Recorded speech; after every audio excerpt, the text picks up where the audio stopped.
Hey guys, what's up? My name is Sean Wayne and today, tara, pag-usapan nga natin itong napadaan sa FYP ko.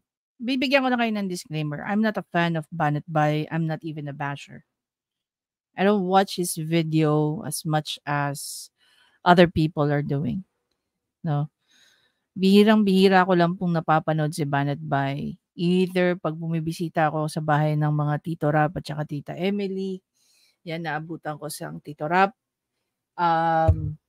Pag napapanood ko kila Kaayo.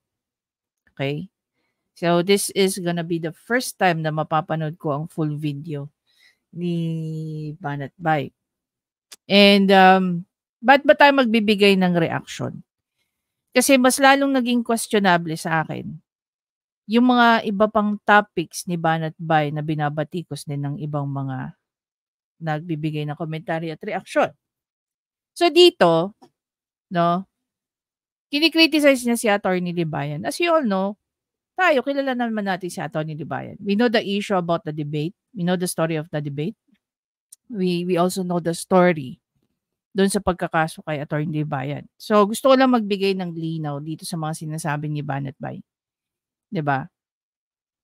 Kasi, kung alam mo yung mga sinasabi mo, hindi ka magre-rebut kay Atty. Libayan, no, ng ganyan, ad hom. Kung i-criticize ka ng ibang tao and you know better, then i-correct mo sila ng maayos. Hindi mo sila kailangan gamitan ng kung ano-ano. Lalo-lalo na hindi mo alam yung pinaka-backstory of that. Yung about sa debate ni Atty. Libayan, and even before we get into that, pakinggan muna natin si Banat Bay dito. No?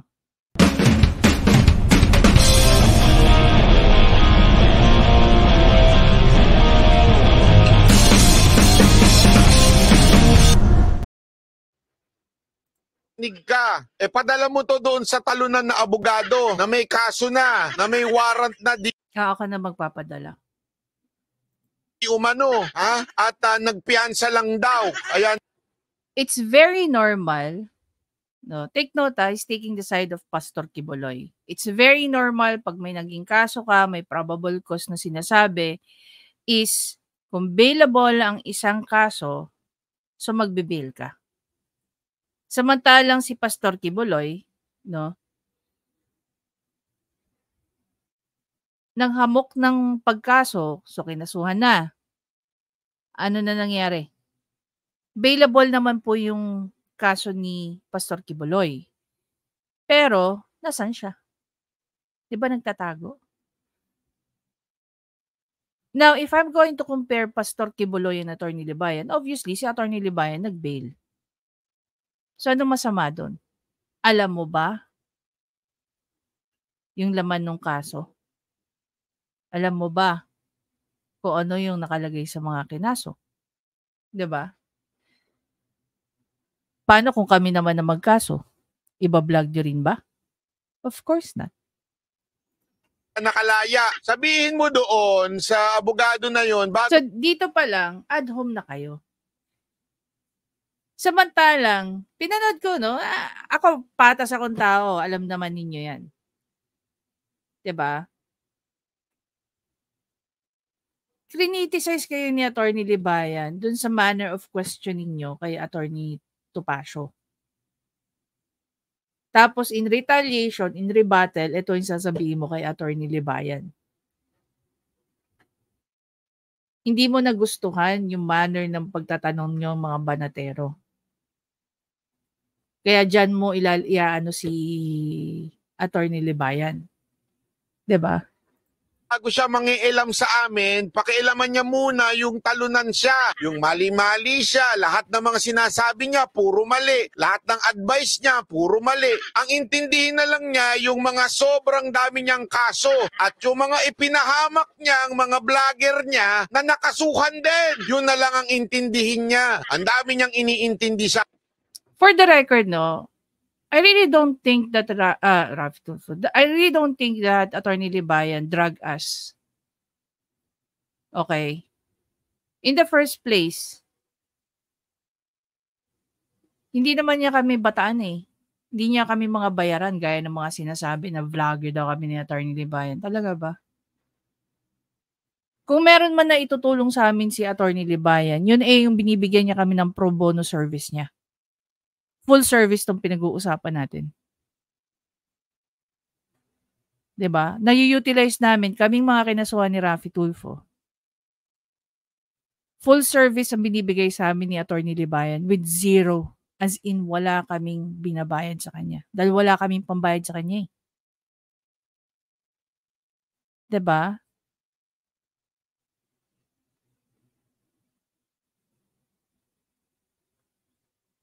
Kung ikaw kaya kasuhan ni Raffy Tulfo, gaya ng paano kinakasuhan ni Raffy Tulfo si Attorney Libayan, do you really think kaya mo? Ha? Do you really think kaya mo? Kahit kumuha ka ng abogado, sa dinami-dami ng ikinakaso kay Attorney Libayan. Kung akala mo, yun ay kinakaangat ng pagkatao mo versus kay Attorney Libayan, ilagay natin yung posisyon ni Attorney Libayan sa'yo. Nakada buka ng bibig mo, kinakasuhan ka. Tsaka sana, pag binuka mo yung bibig mo, alam mo yung laman ng mga dito, yung kanya, ng complaint affidavit sa kanya. Which is, by the way, ipinagbabawal po yun na inilalabas. Oh. Titirahin mo si Attorney Libayan sa paraan ng ad hom. 'Di ba? Amin eh. Pangalawa, magsalita ka ng wala kaming kwenta kung nangalhati na ang views mo. Pambira ka, oo. Pag nangalhati na views mo, sige, pakinggan ka namin. Pero gayon pa man, ako sa iyo, intindi mo na kasi marami ka pa daw kasong darating. Pati yung disbar mo, antay ka. May balita ako eh. O bakit hindi rin nababalita yung mga pinapadisbar ni Attorney Libayan? Ang alam nyo lang. Here you can see the difference. Yung alam nyo, si Attorney Libayan ang pinapadisbar. Pero hindi nyo rin alam na ultimo si Attorney Libayan nagpapadisbar din. Diba? Napakarami mong kasong sasagutin. Meron ka pa daw disbar na darating. Kaya sigurado ako, magiging busy ka na. Hindi, wag mo nang atipagin kami. Inggit ka na naman eh. Porket, alam mo... Ayaw atupagin. Di ba nga, sabi nila, if you're out in the open and your videos are posted in the public domain, you're giving people the rights to make a comment dyan sa mga pinagagawa ninyo. Tama ba? So, sana sinabi nyo, bawal kayong pansinin. Or, better yet, wag na kayong mag-post publicly. Diba? Ilagay nyo sa group nyo. Hindi kayo magbigay ng mga comments sa isa't isa. Kung ayaw mo yung may ibang tao na mag-comment sa inyo, sa mga videos nyo, sa pinapakita ninyo, di ba? Ganun lang yun. Ito si Libayan, ito ang pinaka number 1 inggiterong porket natalo siya doon sa kanyang kaso kay Raffy, tapos nabigyan pa siya ng waran, tapos natalo pa siya doon sa debating. Akala mo tama pa rin siya. Huy, 3-0 ka, 3-0. Hindi ka man lang naging 2-1, 3-0 ka. 3 ang nagsabing mali ka. Hindi ka ba nahihiya doon? 3 yun? 3 Hindi Pero hindi in-emphasize yung tinanong ng isang justice. Was there even a law stating that the age of sexual consent is 18 or 16? Nag-agree naman dyan si Fiscal EJ, hindi ba? If I remember it correctly dun sa debate. Because I've watched the debate. Nag-agree dun si Fiscal EJ. Sinabi niyang walang batas ang nagsasabi na age of sexual consent or nagsasabi na merong isang age of sexual consent. See? Napanood mo ba yung debate? 2, hindi 1, 3. Tapos gusto mo pang pumapel sa Banateros? Hindi Obviously, doon sa naging decision ng mga justices. Kasi nagbase sila kung ano yung sinasabi ng batas. Pero yung ipinaglalaban ni Attorney Libayan is dapat magkaroon sa batas na talagang age of sexual consent. 'Di ba? Yan namin ka-level. Kasi pwede naman niya sabihin na yung mga punto, ito, mali punto ni Banat Bay, o mali punto ni Dada, okay. Bakit hindi ba niya yung sinasabi? Siguro yung manner lang ng pagsasalita ni Attorney Libayan. Pero yun naman talaga yung pinopoint out niya eh. 'Di ba? Yun naman yung pinopoint out niya. So hindi natin alam kung saan ka naiinis. Lang, karapatan mo yan eh. O yun naman pala, alam yung karapatan ni Attorney Libayan yan eh. And again, gaya niyan, ikaw nagko-comment ka laban kay Attorney Libayan. Karapatan mo din yan eh. 'Di ba? Sana, gaya ng ginagawa namin, even kay Raffy Tulfo, hindi namin siya kini-criticize o hindi kita kino-call out ngayon Banat Bay para maging basher mo. Pero kasi sa akin, sa lahat siguro ng maging topic mo, ngayon dahil mas alam ko yung topic mo, kaya ako nagbibigay ng reaction sa sinasabi mo. Gaano mo ba kaalam? 'Di ba?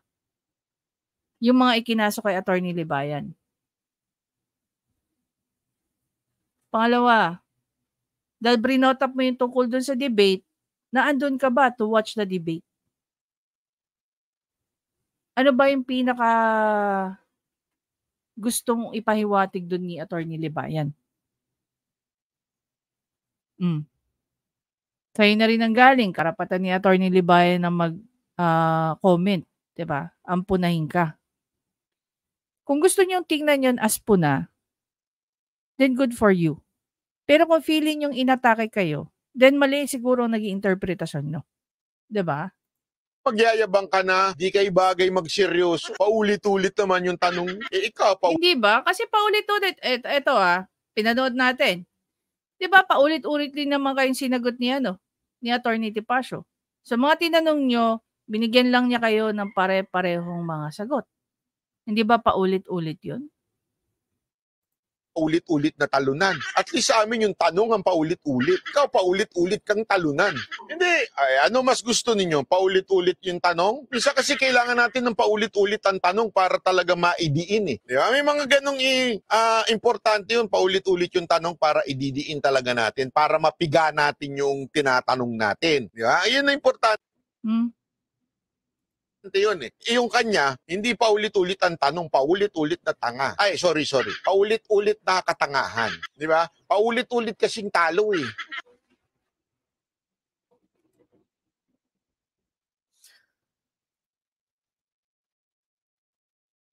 Alam nyo guys, kung magpo-political vlogging kayo, the best course of action siguro, okay, or commentary videos yan, yung mga ginagawa natin dito, the best course of action, kung may nakikita kayong mali, tama nyo.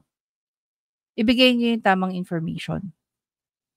Yan, kung hindi nyo kayang tanggapin, no, yung mga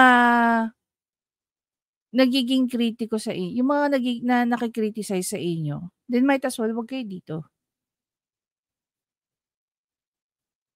Tsaka stick lang kayo dun sa issue. Ang issue dito, na paulit-ulit yung tinatanong, 'di ba? Yung tanong in different words. You're just using different words. You're not, 'di ba? Gusto namin matutunan sa mga sinasabi nyo. Especially if you have the golden opportunity to, like halimbawa with Attorney Topacio. You have a very golden opportunity to ask him questions. Ask him very relevant questions na hindi pa ulit-ulit yung nagiging sagot niya lang sa inyo. 'Di ba? To top that, sana coordinated yung mga tanong ninyo. Sana yung mga tanong nyo hindi magkakaroon ng same answers. Tama ba? Kaysa atakihin mo si Attorney Libayan na hindi mo alam ang punot dulo ng mga story ng pag-aatake mo. Kaya ngayon, mas lalo kong tatanungin, alam mo ba exactly kung ano yung mga nagiging topic mo? Kasi sa totoo lang, nakaka-turn off. Yung mga kilalang political content creators. Tapos marirealize mo, nag-a-add home lang yung mga ganitong tao. Diba? Anyway guys, again, maraming salamat sa panonood. Please don't forget to subscribe, like, and comment. I-share nyo na rin yung thoughts nyo. Diba? By the way, may nakita kong tama ba, Miss Rosany? Yan. Nakita ko yung kanyang YouTube channel. No? Nakakatuwa naman at yung mga masipag mag-content masipag mag-comment sa mga videos no, ni viewers ni Attorney Libayan, nagkakaroon na ng kanya-kanilang sarili-sarili nilang channel. So sana ikaw no nonsense mag-umpisa ka na. Anyway guys, enjoy your day.